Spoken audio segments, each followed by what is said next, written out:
O Senhor esteja conosco.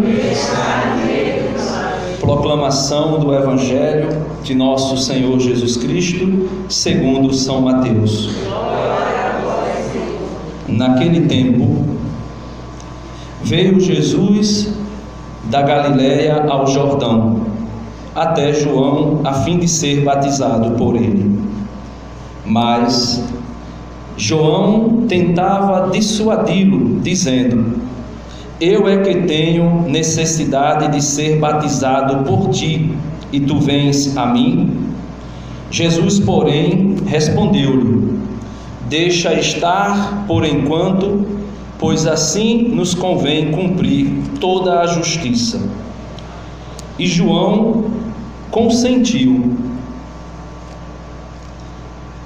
Batizado, Jesus subiu imediatamente da água, e logo os céus se abriram, e ele viu o Espírito de Deus descendo como uma pomba e vindo sobre ele.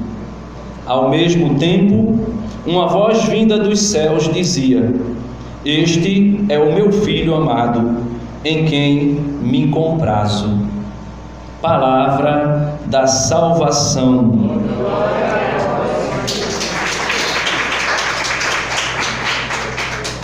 Meus amados irmãos, é um grande prazer, é uma grande alegria estar aqui com vocês participando do novenário em honra à Imaculada Conceição de Nossa Senhora.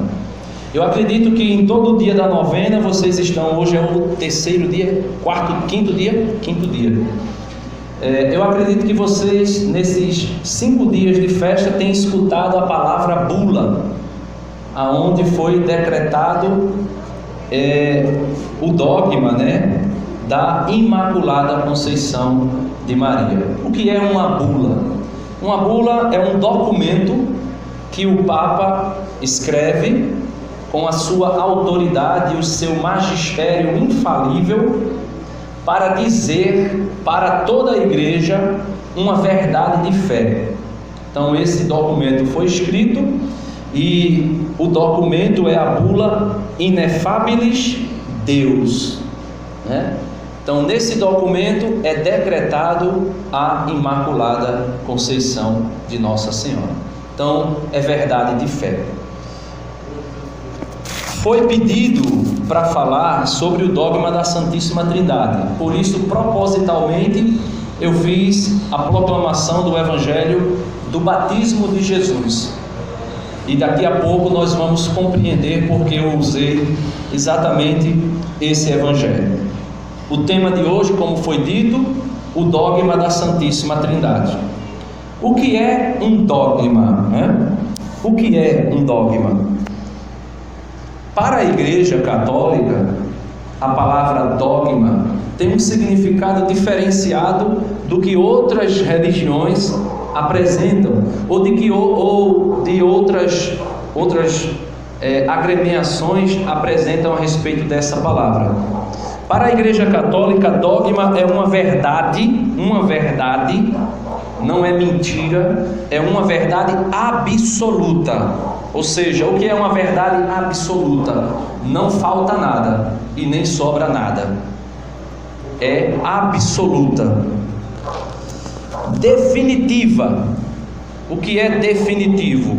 É algo que não passa, é algo que não vai ter como ser revogado, Imutável, não muda. Inefável e absolutamente segura, sobre a qual não pode pairar nenhuma dúvida, uma vez proclamado solenemente. E aqui o Papa exerce o seu ministério petrino. O que é o ministério petrino? O Papa hoje é cabeça do colégio apostólico, ou seja, o Papa hoje assume a autoridade de Pedro, aquela mesma autoridade que Jesus no capítulo 16 de São Mateus disse: tu és Pedro, tu és pedra, e sobre esta pedra eu edificarei a minha igreja, e as portas do inferno jamais prevalecerão contra ela. E Jesus disse: e eis que eu te darei as chaves do reino dos céus. As chaves, essa chave é a autoridade pessoal do dono da casa. No livro do profeta Isaías, no capítulo 22, a partir do versículo 21, o rei viu que o súdito que ele havia deixado responsável pelo castelo, o copeiro Omô, não estava exercendo a função de acordo como deveria. E ele disse: toda a minha autoridade eu tirarei de ti e darei a outro, e a ele eu darei as chaves do castelo, e ele abrindo, ninguém fechará, e ele fechando, ninguém abrirá, e ele será para vocês como um pai, e vocês serão para ele como um filho. Então essa autoridade foi dada a Pedro, e com essa autoridade Pedro, o Papa hoje, que assume o ministério petrino, tem essa autoridade para decretar um dogma, e decretado, ninguém pode mudar. Isto é um dogma, uma verdade de fé, dita pelo Papa, decretada pelo Papa. O que é que acontece, meus irmãos? Por exemplo, Nossa Senhora de Fátima. Quem crê aí na aparição de Nossa Senhora de Fátima, levanta a mão. Quem crê, levanta a mão. Nossa Senhora de Fátima. Você crê? Ok. Se por um acaso alguém aqui respondesse levantando a mão a pergunta que eu vou fazer agora: tem alguém aqui que não acredita na aparição de Nossa Senhora de Fátima? Levante a mão. Todo mundo acredita. Mas se por um acaso alguém levantasse a mão e dissesse: eu não acredito na aparição de Nossa Senhora de Fátima, essa pessoa continuaria católica, sim ou não? Sim ou não? Continuaria católica. Por quê? Porque as aparições são revelações privadas, revelações particulares. Agora, se eu chegasse aqui para vocês e dissesse: vocês acreditam no dogma da Imaculada Conceição? Quem acredita, levanta a mão.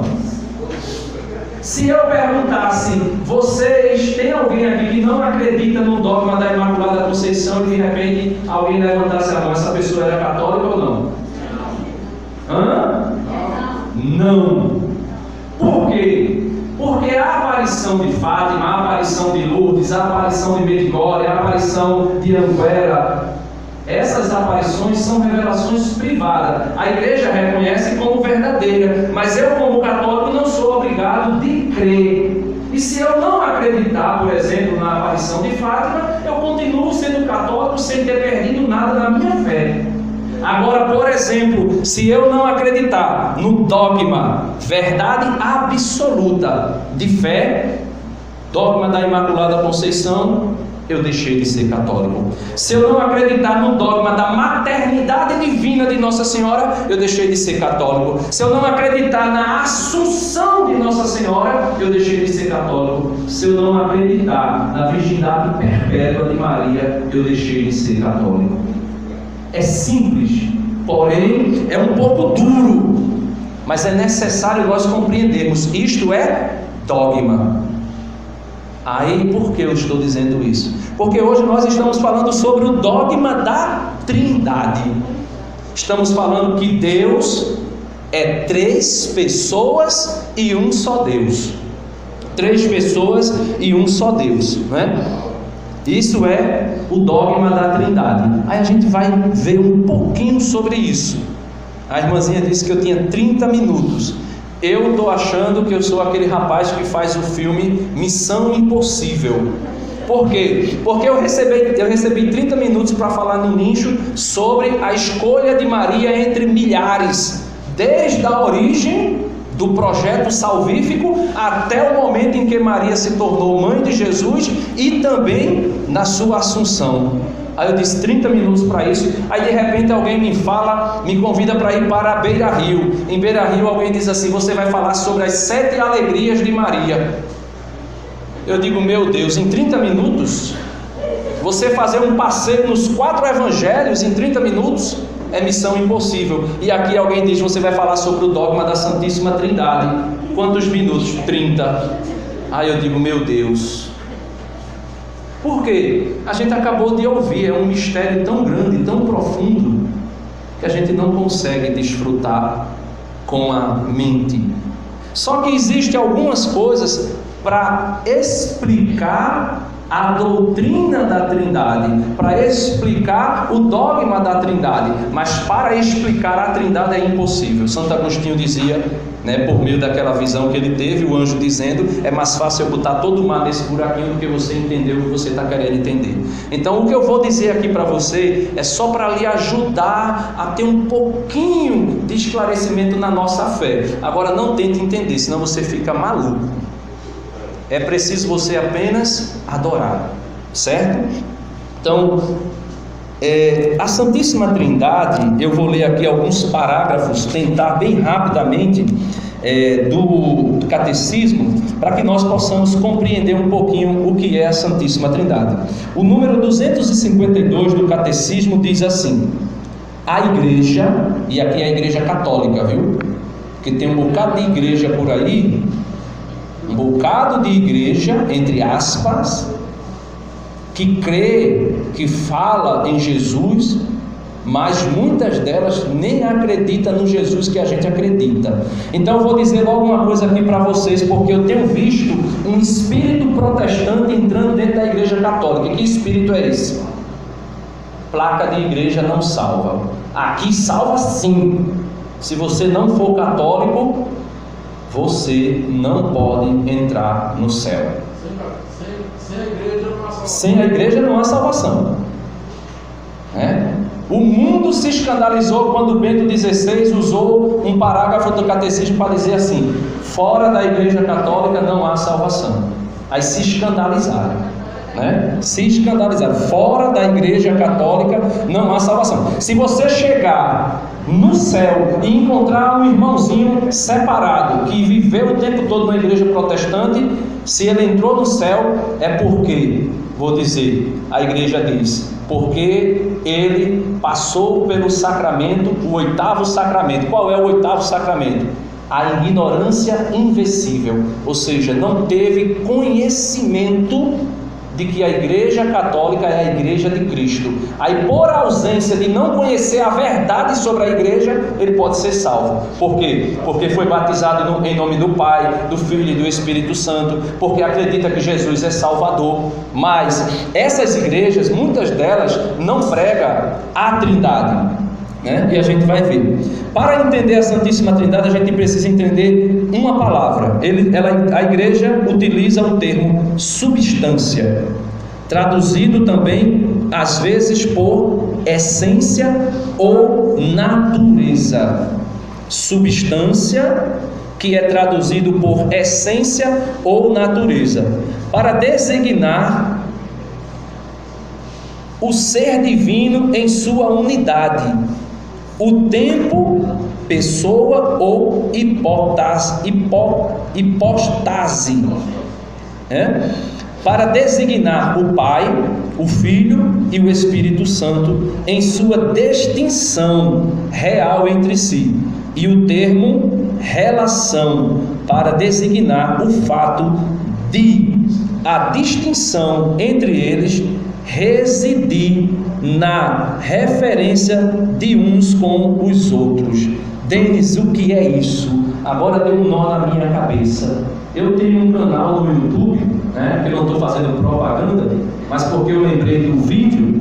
Tem um videozinho lá de 1 minuto que explica a Santíssima Trindade. 1 minuto, eu não falo nada, eu só coloco umas imagens e uma música. 1 minuto e você consegue entender a Trindade. Você vai entender agora de maneira muito fácil o que é a Santíssima Trindade. Por exemplo, se eu abro a torneira Eu pego o que ali no copo? Água, não é isso? Qual é a substância da água? H2O. Se eu pego aquele copo com água e coloco no congelador e deixo ele passar a noite, ele vira o quê? Gelo. Mesmo sendo gelo, ele continua sendo o quê?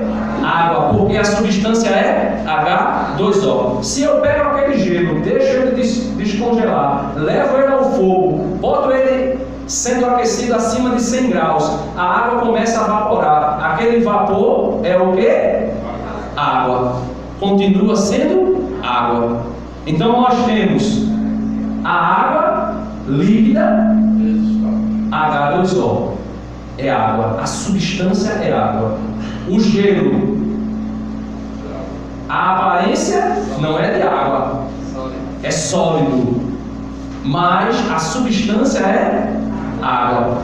O vapor não é água aparentemente, porque está em estado de vapor gasoso, mas a substância é água. Então assim acontece com a Santíssima Trindade. O Pai é Deus, o Filho é Deus, o Espírito Santo é Deus. Porém, os três são Deus, não são deuses.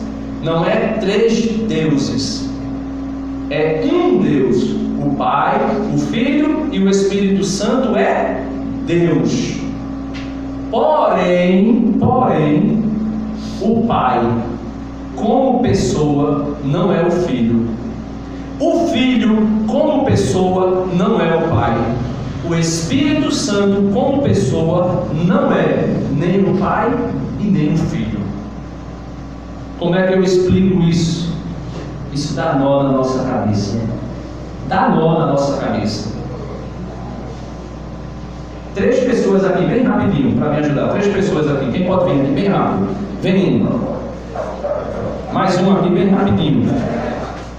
Fica numa fila indiana, um na frente do outro.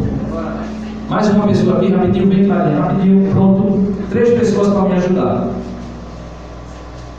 Olha daí, você olhando daí, você sabe que tem 3, mas olha daí para Eduardo.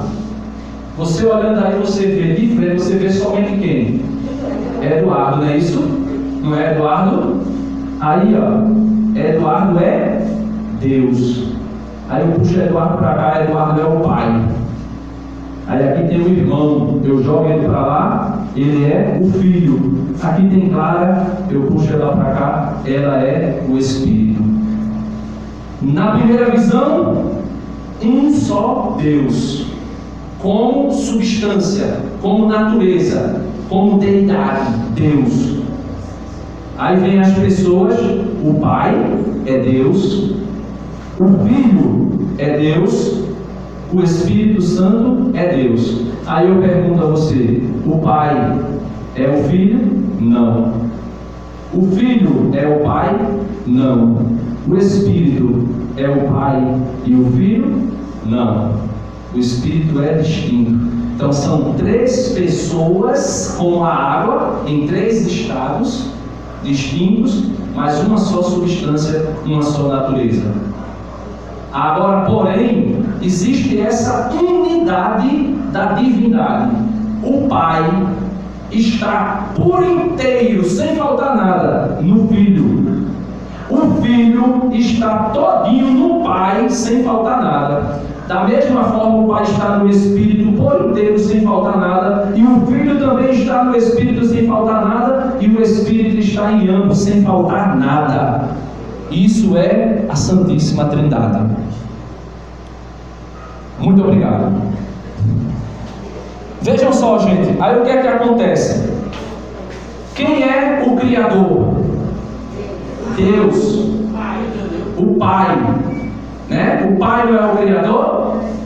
Aí como Ele criou? A Bíblia diz que no princípio Deus criou os céus e a terra estava sem forma e vazia. Gênesis capítulo 1, versículo 1. Aí diz assim: e o Espírito pairava sobre a superfície das águas. Então Ele criou tudo. Aí como Ele criou?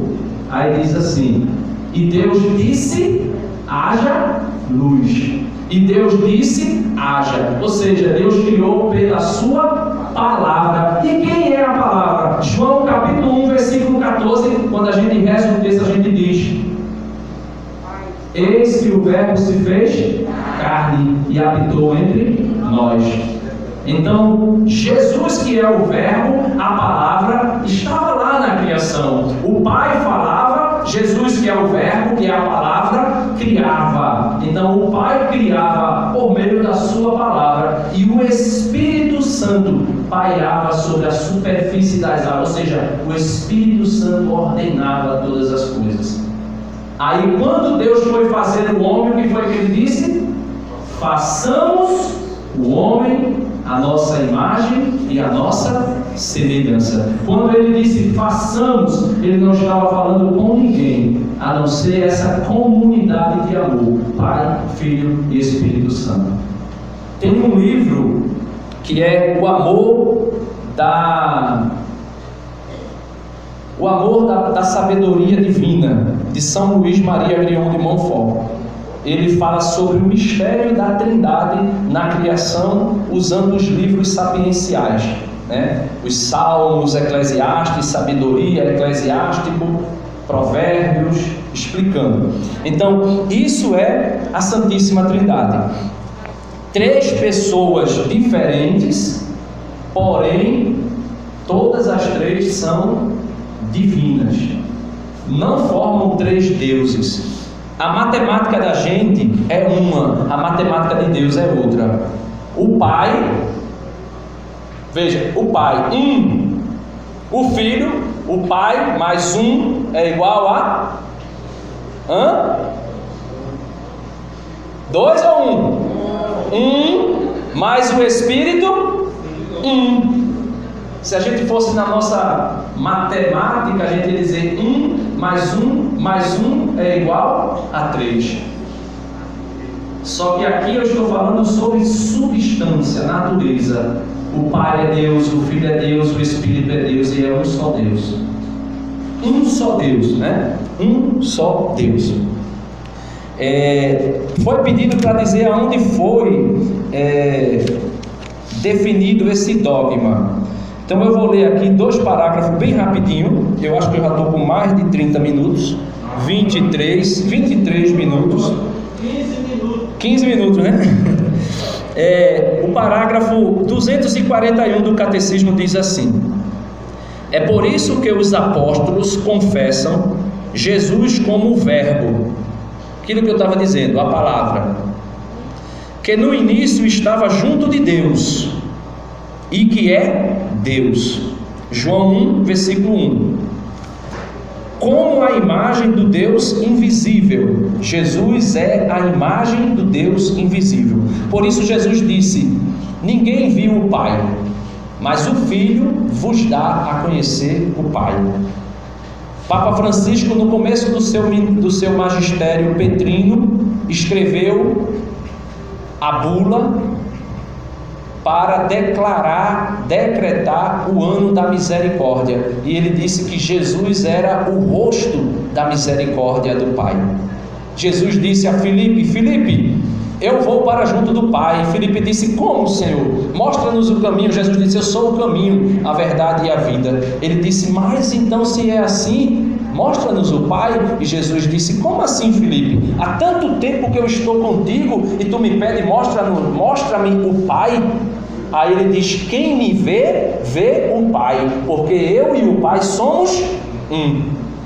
Eu e o Pai somos um só Deus. 2 pessoas, mas um só Deus. Ele continua: como o resplendor de sua glória e a expressão do seu ser. Carta aos Hebreus, capítulo 1, versículo 3. Então, Jesus é o esplendor da glória de Deus. Jesus é o reflexo da glória de Deus. Foi assim que Jesus foi gerado na eternidade. Olha, quando a igreja diz que Jesus foi gerado, não pense, por exemplo, num casal que gera um filho, porque aqui a gente está no tempo, e no tempo tem começo e fim. Na eternidade, já está dizendo, é eterno, não tem nem começo e nem fim. Então Jesus é gerado no seio do Pai. É como, vou dar um exemplo, não explica, e o exemplo é muito michuruco, mas ajuda a entender. É como se Deus Pai olhasse no espelho e a sua imagem que apareceu no espelho é o Filho sendo gerado. Agora isso não tem começo e nem fim, é desde sempre, gerado no seio do Pai na eternidade. Isso é a geração do Verbo. E o que é o Espírito? O Espírito é o amor que o Pai ama o Filho e o amor que o Filho ama o Pai. Esse amor do Pai para com o Filho e do Filho para com o Pai é a terceira pessoa da Santíssima Trindade, o Espírito Santo, que também é Deus. Que também é Deus. Na histeria, ou melhor, na histeria deles, segundo a tradição apostólica, a igreja no ano de 325, no primeiro concílio ecumênico de Nicéia, confessou que o Filho é consubstancial ao Pai, ou seja, tem a mesma substância divina do Pai, aquilo que eu explicava a respeito da água. Consubstancial ao Pai, isto é, um só Deus com Ele, não são dois deuses.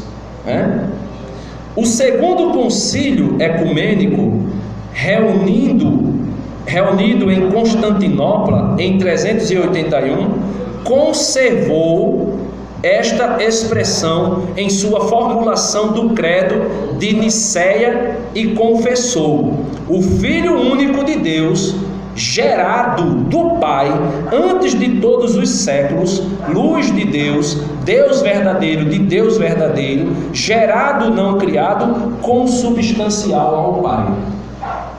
Então veja, não sei se vocês já perceberam, mas todo domingo a gente reza o credo. Tem uma festa ou outra, um domingo ou outro que aparece outro credo. A gente chama de maneira muito simplificada do credo grande. O credo grande, né? A gente diz, vixe Maria, cruz credo, o credo grande.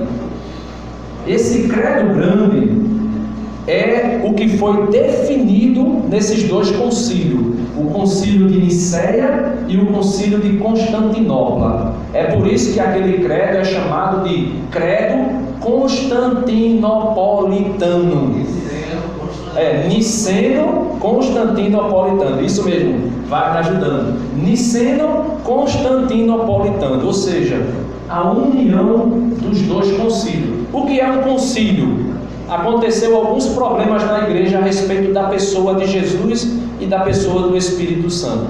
Por exemplo, Ário era um padre da igreja, ele dizia no ano 300 que Jesus não era Deus, que Jesus foi a primeira criatura criada por Deus antes de que Deus viesse fazer o mundo.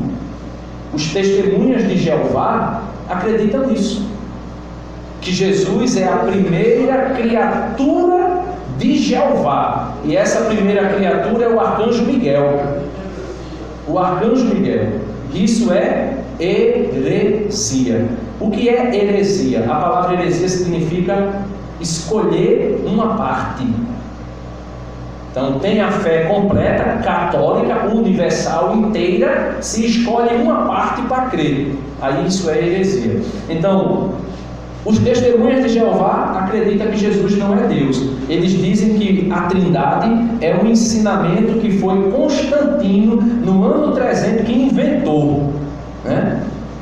Aí eles dizem que é uma invenção da Igreja Católica, a Santíssima Trindade, né? Não é uma invenção da Igreja, mas é uma doutrina da Igreja, porque ela tem autoridade para isso. O que tu ligar na terra será ligado no céu, o que tu desligar na terra será desligado no céu. Então, os testemunhas de Jeová bebem da fonte de Ário. Acredita que Jesus é uma criatura, a maior de todas as criaturas, a primeira criatura, mas não é Deus, certo? E eles ainda vão além dizendo que Jesus é o arcanjo Miguel. O Espiritismo de Allan Kardec diz que Jesus não é Deus, Jesus não é divino. Eles dizem que Jesus pode ser chamado de Deus porque Jesus reencarnou inúmeras vezes a ponto de se tornar um espírito de luz que não precisava reencarnar para se aperfeiçoar, e por esse motivo ele pode ser chamado de Deus. Mas ele não é Deus, porque ele alcançou o clímax da espiritualidade. Isso também é heresia, né? E os protestantes, de maneira geral, também vivem dentro de outra heresia, que é, por exemplo, o dogma que foi decretado a respeito da maternidade divina de Nossa Senhora. Quando a igreja diz, Maria é mãe de Deus, Theotokos, né? Cheia da graça, cheia da graça, completamente agraciada, e dentro dessa graça ela recebe a graça de ser mãe de Deus, Mater Dei, mãe de Deus. Aí quando a gente reza a segunda parte da Ave Maria, a gente diz o quê? Santa Maria, mãe de Deus. Aí eles pensam que a gente está dizendo que Nossa Senhora é mãe de Deus Pai. Por quê? Porque eles vão usando a doutrina de Nestório, outro padre que se desviou pelo caminho e que dizia que Jesus tinha duas pessoas em Jesus. A igreja diz que Jesus tem duas naturezas, uma só pessoa, a pessoa do Verbo eterno, em duas naturezas, a união hipostática, a natureza 100% homem e 100% Deus, duas naturezas em uma só pessoa. E essas duas naturezas não têm duas vontades, é uma só vontade, a vontade do Verbo eterno de Deus que se fez homem. Nestório dizia que em Jesus existia duas pessoas, uma pessoa humana e uma pessoa divina, e que Maria era mãe somente da pessoa humana e não da pessoa divina, e por isso a igreja disse: não, Senhor, ela é mãe de Deus, ela é mãe da segunda pessoa da Santíssima Trindade. E todos os protestantes, todos eles, não acreditam que Maria é mãe de Deus, porque ou por ignorância ou por safadeza eles usam a doutrina de Nestório para negar a maternidade divina de Maria. É porque é conveniente para ele, né? Porque eles começam a querer agredir Nossa Senhora. Então, assim, eu acho que eu já falei muito, está com 33 minutos, mas eu só vou falar agora uma coisinha para a gente concluir. Denis, e aí? A gente está celebrando a Imaculada Conceição. E o que é que eu faço com essa conversa toda que tu disseste, que quando eu chegar em casa eu não me lembro de mais nada? Não é assim? Não é assim, irmã? A senhora pediu, é assim ou não é? Quando eu chegar em casa, se perguntar para mim, não foi que aquele cabra feio, careca, falou, aí alguém vai dizer assim: eu não me lembro mais nada. Eu só me lembro de uma coisa, que existem 3 pessoas. Aí como é que a gente aplica isso na nossa vida e como é que a gente traz isso para dentro da novena da Imaculada Conceição, né? Como é que eu faço isso? Eu tenho que vir celebrar a novena, eu tenho que vir celebrar a Nossa Senhora, tendo esta consciência que aquela que eu celebro é a mãe do meu Salvador. Por quê? Porque quando ela recebeu a visitação do anjo Gabriel, do arcanjo, e disse: alegra-te, cheia de graça, o Senhor é contigo. Eis que conceberás e darás a luz a um filho. Aí ela disse: como se fará isso? Porque eu não conheço homem algum. Como se fará isso? O anjo explica e diz o quê? A sombra do Altíssimo te cobrirá. O que é a sombra do Altíssimo? O Espírito Santo te cobrirá. Perceba uma coisa: lá no início, no princípio, Deus criou os céus e a terra estava sem forma e vazia, e o Espírito pairava sobre as águas. Ou seja, o Espírito pairava sobre a primeira criação. existe uma segunda criação que se dá no seio da Santíssima Virgem, a criação de um novo tempo, de um novo povo. E o Espírito Santo, a sombra do Altíssimo, cobre Nossa Senhora. E ali ela recebe, ela gera, por meio do Espírito no seu seio, a segunda pessoa da Santíssima Trindade, o Verbo eterno que se fez carne e habitou entre nós. Lembra? Quando Isabel, cheia do Espírito Santo, disse a Maria: de onde me vem a honra de que a mãe do meu Senhor, só era usado Senhor para Deus. Para Deus. Venha me visitar. Para Deus. Então, quando os protestantes dizem que Maria não é mãe de Deus, aí você pergunta: quando Maria visita Isabel, ela usa a expressão do seu povo, Shalom Adonai, né? A paz do grande Deus, do Deus vivo, do Deus Altíssimo. A Isabel diz assim: quando a tua saudação entrou no meu ouvido, a criança estremeceu de alegria do meu ventre. Ou seja, João Batista, com 6 meses no ventre da sua mãe Isabel, reconhece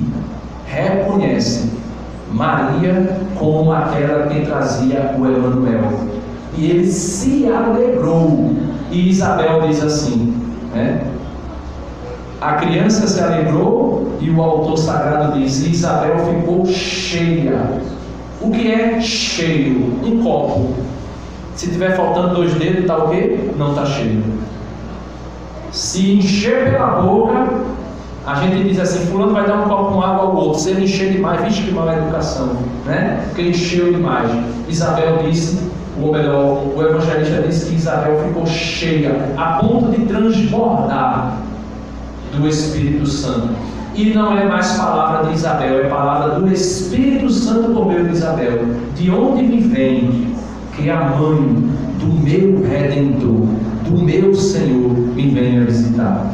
Então você que vem celebrar a Imaculada Conceição de Maria, tenha certeza que o Verbo Eterno, o Salvador, habitou no seio de Maria. E o evangelho que eu li mostra que são 3 pessoas mesmo. Para a gente concluir agora, diz que Jesus foi batizado por João. Quando ele começa, olha, quando ele foi batizado e ele começa a sair da água, aí diz assim: quando ele saiu da água, ou seja, foi mergulhado, quando ela subiu, aí diz que o Espírito Santo desceu sobre ele em forma. O Espírito não é uma pomba, ele desceu em forma corpórea de uma pomba. Aí as pessoas dizem: não pode ter imagem, Deus fazendo imagem o tempo todo. Deus pega a imagem de uma pomba para mostrar o Espírito a João Batista. Aí não pode fazer imagem. Em forma corpórea, em uma imagem corpórea de uma pomba, o Espírito Santo pousa nos ombros de Jesus. Então veja, Jesus, Deus, está sendo batizado. O Espírito Santo pousa no seu ombro em forma corpórea de pomba, e ele escuta a voz de quem? Do Pai no céu, dizendo: eis aí o meu filho muito amado. Então são 3 pessoas e um só Deus. E você precisa sair daqui da novena de Nossa Senhora, a Imaculada Conceição, convicta: a igreja me revela que meu Deus não é sozinho, é uma comunidade perfeita de amor, e que o céu não conseguiu conter, e por isso esse amor se fez carne e habitou entre nós. Não há maior prova de amor, né, disse Jesus, do que dar a vida pelos seus amigos. E Deus diz, né, a palavra diz: Deus amou tanto o mundo que enviou o seu Filho amado, para que todo aquele que nele crê não pereça, mas tenha a vida eterna.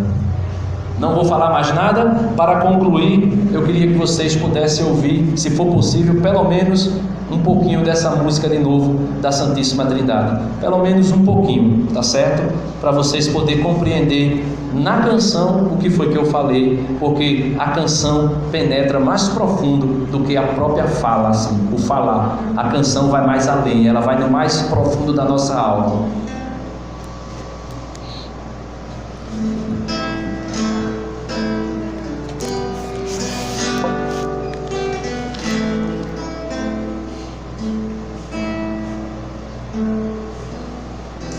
Caminhando na praia deserta, vivia pensar no mistério da Trindade Santa.